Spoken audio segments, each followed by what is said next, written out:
Hello and welcome back to 4,000 Counting YouTube channel. I'm Watty, this is Mark, and today we are going to be reviewing the NIHL Cup final between Leeds Knights and Peterborough Phantoms. His former team, I say former team, he's now a Slovan Bratislava / Vienna Capitals fan.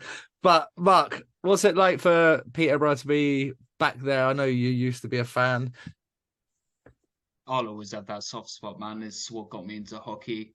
It's just the fact that I don't go to games there anymore, and being on the podcast and actually seeing hockey from a different perspective and not following one team but looking across the league and players.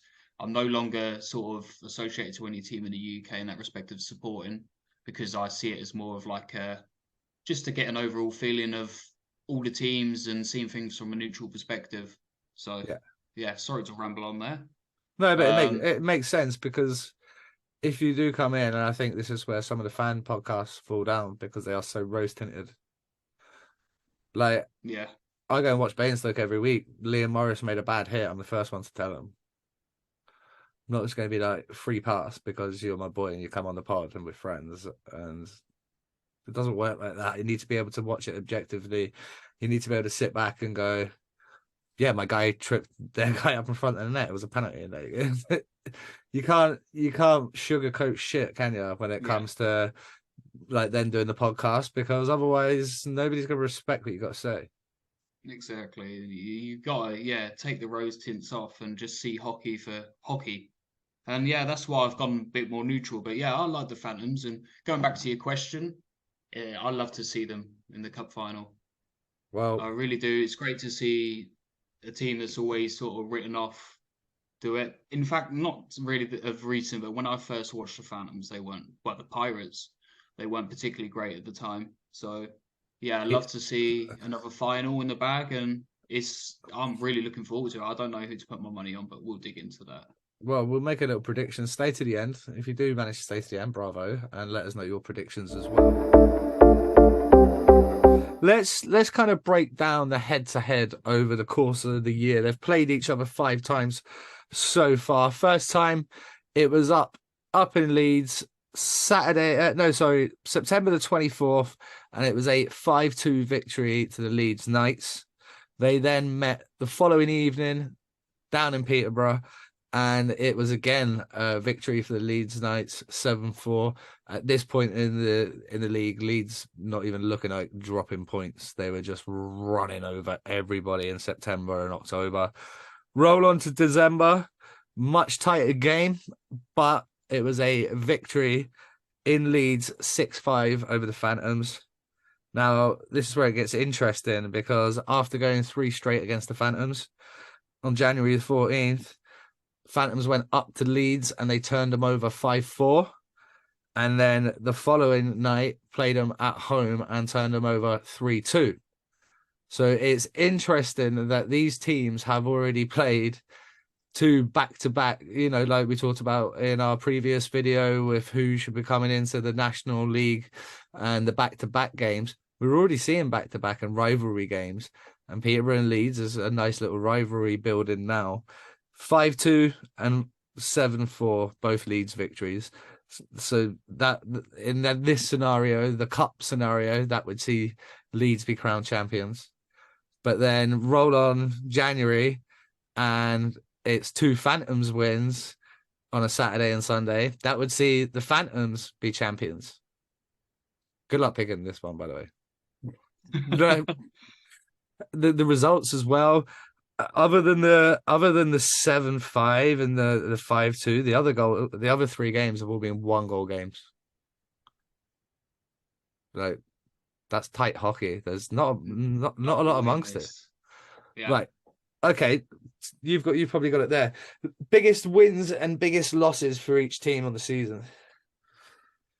Biggest wins and biggest losses. So that would be biggest win for Leeds. Actually, they got two. They got the same result, 9-0 against the Pitbulls and the Raiders. One at The home, one Phantom away there as well, by the way. So they can win at home and they can win away. They can score goals wherever they go. and for the Phantoms, their biggest win was against the Bison, and that was 11-2. That was the night though that the Bison had all the illnesses and they sent up like hardly any guys. So I think Peterborough's most notorious victory after that was maybe like a 7-1 over Hull Seahawks.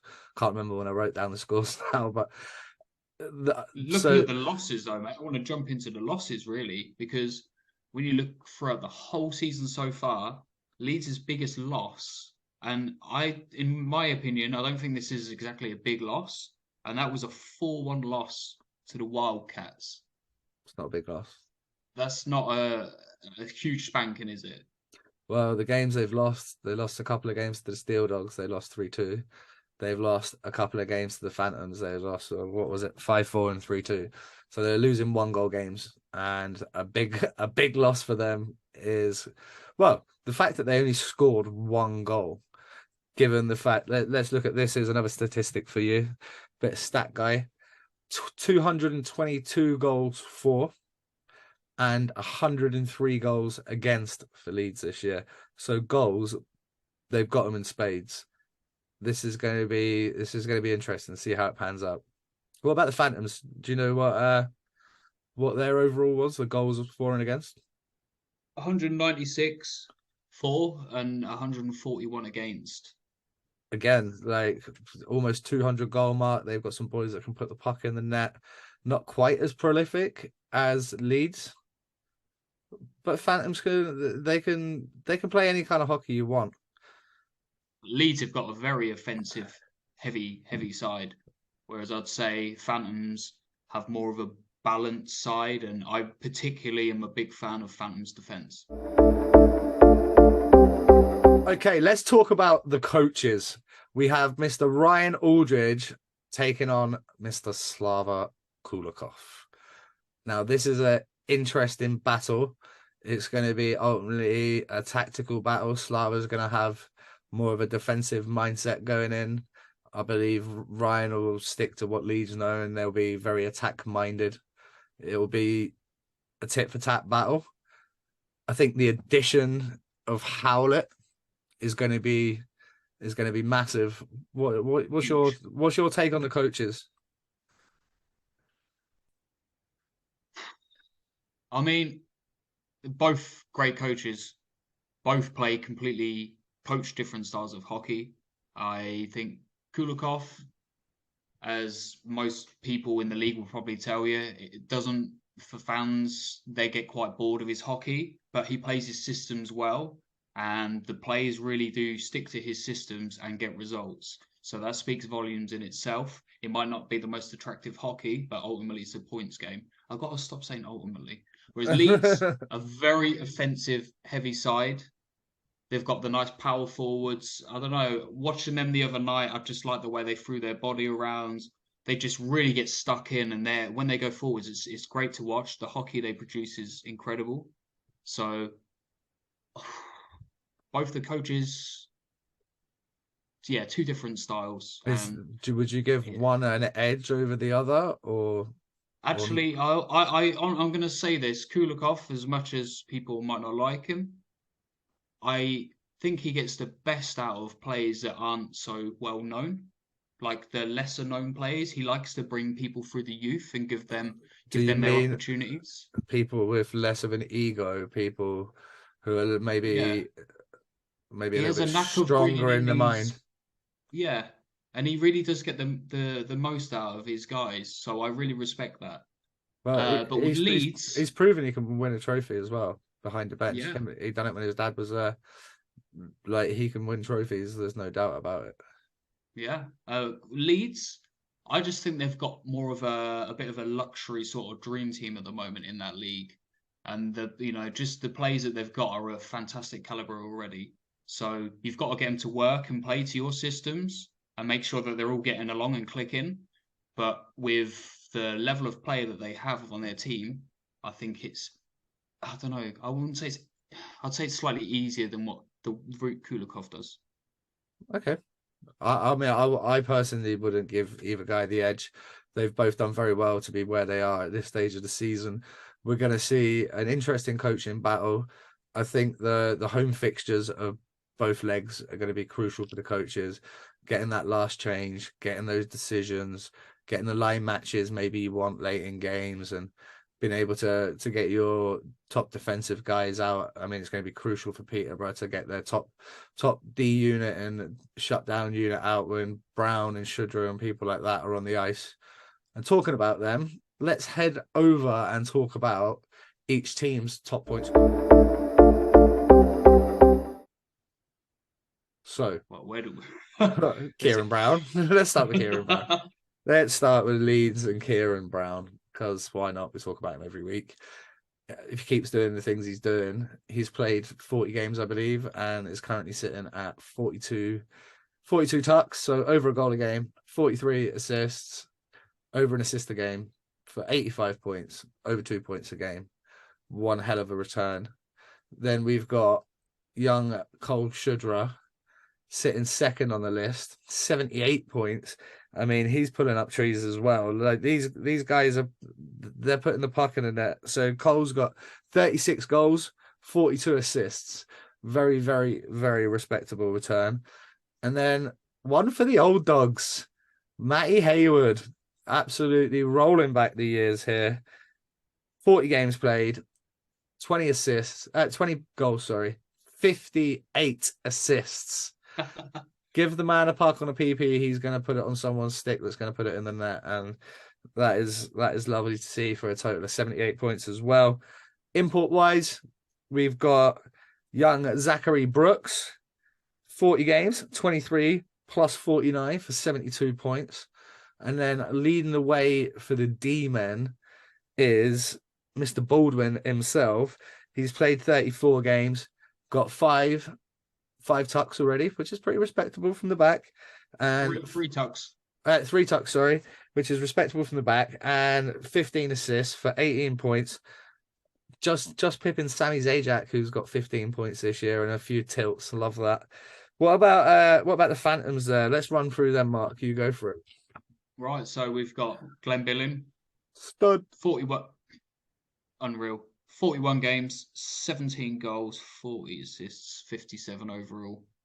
Nice. Love to see him. Love to see him in the Elite League one day. I think there's a couple of good fits for Glenn in the Elite League, purely on the basis that he is a smart hockey player and he's good defensively. Any teams that you see him fitting in? Coventry. That would be one of the ones I would say. Coventry and Manchester. I'd like to see him get a little shot there. I don't know if he aspires to do that, but he's definitely good enough and he's still young enough. Let's see it. If he's good to go and he wants to go, I would back him to the hilt on it. Yeah, all day. And if he stays at the Phantoms, then well, they've just got themselves an unreal player. So going back to the stats anyway on the Phantoms, so we have Padalecki on 40 games, 27 tucks and 28 apples, 55 overall. Still talking to old dogs. There's an old dog still getting it done. Still going strong. Still getting it done. Good for him. So the next one is a guy that I said would be a good fit at the start of the season when the announcement was made, and that was Sladovsky. Yeah. So he's at 38 games. He's got 22 and plus 33 for 55 overall as well. So he's tied there in second. That's a good. Yeah, you can see what I am noticing here, though. You can see, like we were touching on earlier, Leeds are a very offensive heavy side.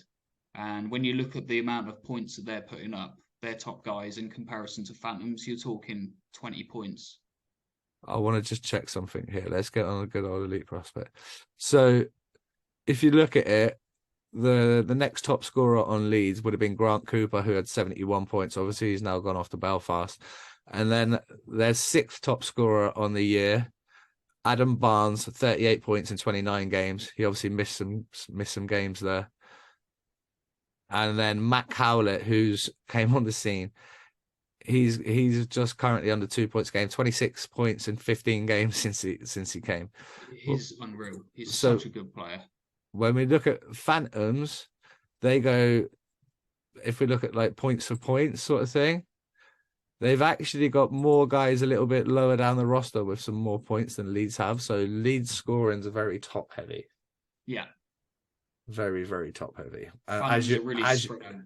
As you would expect when you have absolute fucking weapons on your team like Shudra and Brown. Like, sorry, but yeah, there's one more on the list. A player I really like, and Go on, I'll let you lead it. Duncan Spires. I think he doesn't get. He kind of goes under the radar a little bit, but running it well over a point a game, 36 games, 22 plus 23, 45 points. Very good. And then that leaves us with their top D man, veteran. And Oh yeah. absolutely, God, Mark, God, what a beauty! I love this I guy. love it. I love him in his first season with Phantoms. I just knew he just fit in so well. His game, his attitude, everything about him. He's got sorry, Tom Norton. He's got 40 games. He's got 10 plus 28, 38 overall for your top D man. He's leading the league. In fact, he's Yeah. leading the league of all D men in scoring right now, and long may it continue. I like to see the veterans doing a job. Okay, let's look at some netminders. Here's the battle of Mar and Gospel. Now, Sam Gospel is the one that people talk about, that everyone thinks he should get a shot in the Elite League or a shot with Team GB. He's the name that's mentioned throughout. Let's look at their statistics. So this season, 38 games for Mars. Jordan Marr, by the way, just so that anyone doesn't think it's Rennet. Jordan, obviously. 38 games, 3.20 goals against average, and a 89.7 save percent average, while Sam Gospel is rocking in a 2.46 goals against average in 39 games with a 91.9 save percentage. So just a tick under 92%. Now, both goalies, I would call them veterans now. They've been around for a long time. They're both going to be well up for this final. I give the edge to Gospel whilst respecting Mar and knowing that he's capable of winning trophies because he's done it before. So do you give any guy an edge, or is there anything you'd like to see in these battles? I think Ma, I could be really wrong on this. I think Ma in the playoffs and in the bigger games, I'd love to see the actual statistic. I think he's slightly stronger than that. Gospel, by the way, I'm not right. I love Gospel, and overall, he's my favorite. He's my number one pick along with Zamozra. And I would put Mara in there as well. I like him. I like what he brings to the Phantoms and a big game player. So Correct me if I'm wrong there, but I believe from in the past he's been quite a big game player for us. So this season, Marzi has 28 wins, 8 losses, 2 ties, and a shootout loss. He has made 1,033 saves, where if we look at Sam Gospel, he has 31 wins, 4 losses, 4 ties, and 3 shootout defeats. And he has made 1,082 saves. So in one more game than Marzi, he's made around a 49 extra saves. So basically, yeah, so this works out. The guys are stopping just as many pucks as each other, pretty much. It's not too dissimilar. Obviously, we saw Leeds with a very, very low goals against average over the course of the season, 103 goals over the course of 40 games. You're not letting many goals in. And Phantoms, whilst only conceding 40 more, that's that one extra per game. That's that one extra goal per game. And if that averages you out at conceding 3 a game, and Leeds have only been conceding an average of 2.5, this is what I mean. This battle is going to be so tight.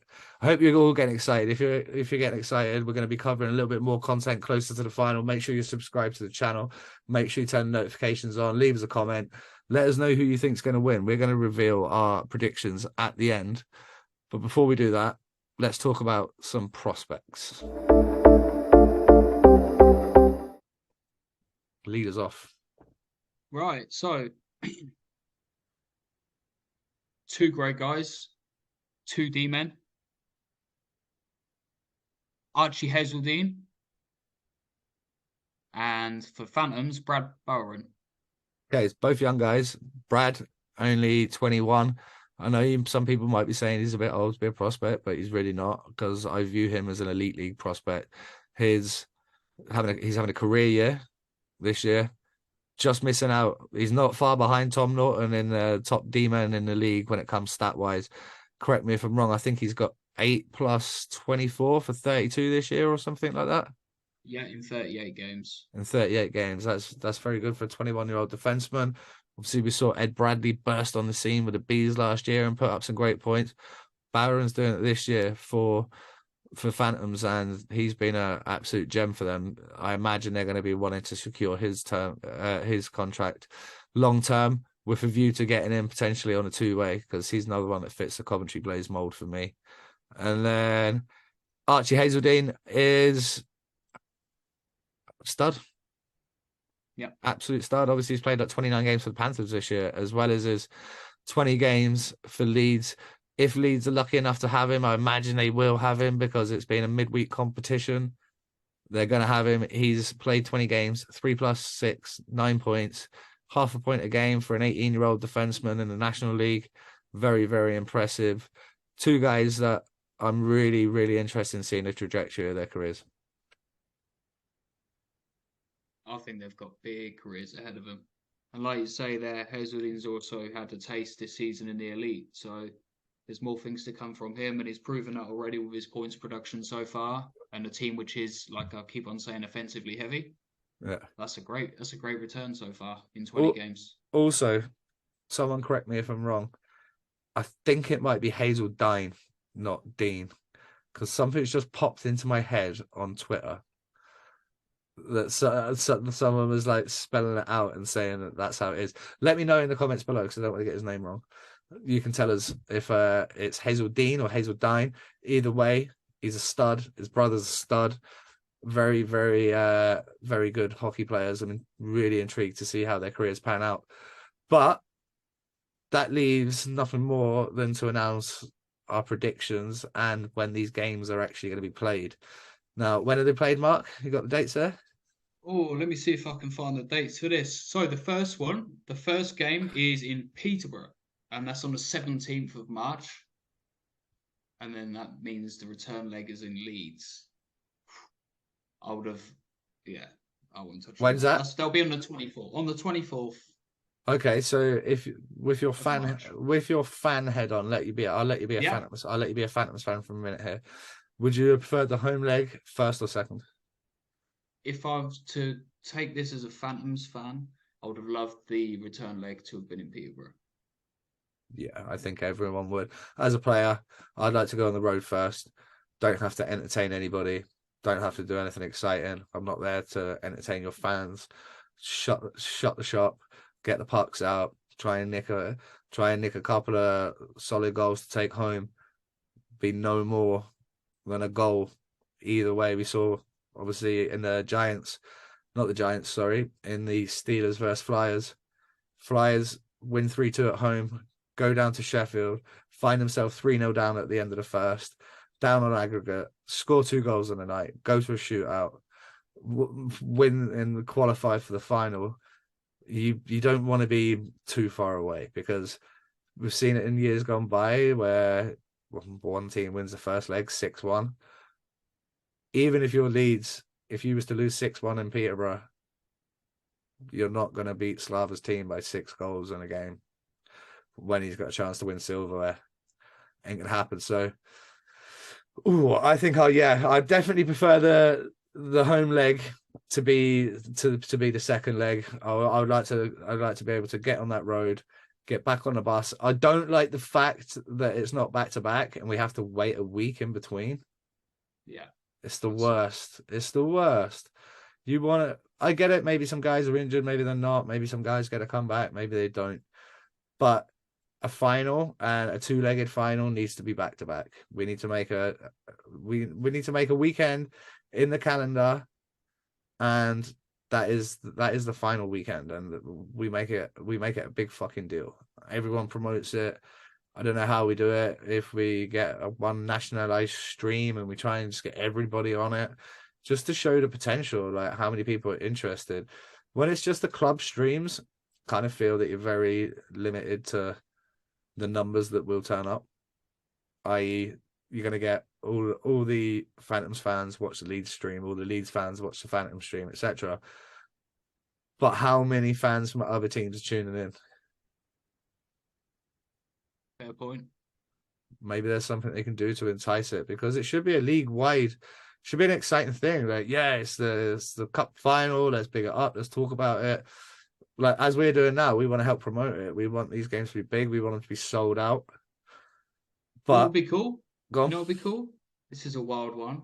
If you do the cup to make it more interesting, do like a cup playoff, not playoff weekend, but like the playoff weekend, but What, a with the neutral elite as venue, well. basically. With the elite as well. So do a weekend where you've got both teams, one day for the national, one day for the elite. Sort of make a big party thing. Maybe chuck in some cup games before those main header games, of Something. maybe some of the other leagues, or a junior showcase, whatever. I don't know. I just think it's a good opportunity there to make the cup a bit more of an interesting I think that would weekend. Or I think that would involve the leagues actually getting down and talking to each yeah, other and being on the it's same too fair. page, and Ice Hockey UK and the EIHA and everybody getting Dreaming. along. Yeah, dream world, never gonna happen. I like the idea. I'd love to be able to go watch like the Challenge Cup final on the Saturday and then the NIHL Cup final on the Sunday. That would be fucking epic. It's Because, a good way to sort of get the fans sort of seeing the other leagues. And well, it would give the NIHL fans that have never seen an Elite League game a wake up call of thinking, oh, this guy could play in this league. No, he fucking couldn't. No, he couldn't. Like, some of them have got no idea. They genuinely don't. And vice versa.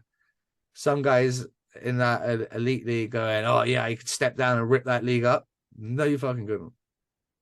If you're a Brit getting 3+4 in the elite league, you're not just going to come down to the national league and get 85 points. It doesn't work like that. So it'd be interesting for, like you say, the crossover. But enough pussyfooting around. Prediction time. I'm gonna just go straight for it. I'm gonna go Leeds by 3. oh well, I've thought a bit more into it. I'm gonna go Phantoms take a 2-1 win at home, the first game. And then going into Leeds, the second leg, I think Leeds are going to go 4-2. So victory for the Knights. I think the Knights will edge it. Knights by 1 and Knights by 3. Yeah. That's all right. Okay, let us know in the comments below. Turn on the notification button. We're going to be reviewing the Belfast Giants versus the Fife Flyers. Now, there's something I didn't think I was going to be saying. In the Challenge Cup final next month over in Belfast. But it's been fun. I like talking hockey. Hope you guys do too. Please get involved, comment, help the algorithms. But for now, peace. Peace.